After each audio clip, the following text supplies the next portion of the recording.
अस्सलाम वालेकुम गाइस, बाबा किचन में आपका वेलकम है। आज हम बना रहे हैं बाबा किचन के अंदर मज़ेदार काले छोले, जो कि बहुत मज़े के बनते हैं वाकई में। और ये बाबा स्पेशल रेसिपी है, यकीनन आपको हमेशा की तरह पसंद आएगी। हमने जितनी भी रेसिपी बनाई है आपको हमेशा पसंद आई हैं, तो बहुत मज़े की डिश है, आसान डिश है। चलिए आइए स्टार्ट करते हैं। तो हम ले लेंगे यहाँ पर चने।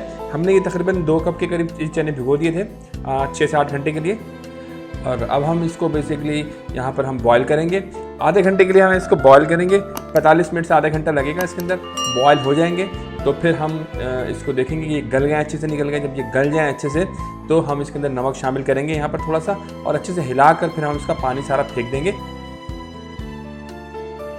अब यहाँ पे 2 टेबल स्पून हम ऑयल ले लेंगे। यहाँ पर हम थोड़ा सा गार्लिक जो है सोटे कर लेंगे, और यहाँ पर हम प्याज शामिल करेंगे, आधी कटी हुई, चॉप हुई बारीक। उसको तब तक पकाएंगे जब तक ये ट्रांसपेरेंट ना हो जाए। उसके बाद हम इसमें टमाटर ऐड कर लेंगे अपने चॉप हुए, ये भी बारीक।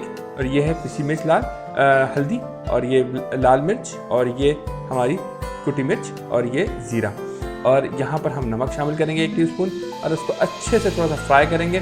ठीक है, मसाला तैयार हो जाएगा। फिर हम इसके अंदर शामिल कर लेंगे अपने छोले, और यहाँ पर इसको हम थोड़ी देर मज़ीद भूनेंगे, और ताकि ये मसाला इसके अंदर अच्छे तरीके से मिक्स हो जाए, जो हमने अभी टमाटर के साथ हमने इसका बनाया था। और अब हम यहाँ शामिल करेंगे अपनी इमली की चटनी और लेमन जूस, और साथ में हमारी ये हरी स्पेशल चटनी। तो बनाइए जल्दी से, और हमारे चैनल को सब्सक्राइब करें, लाइक करना मत भूलिएगा। जज़ाकल्लाह।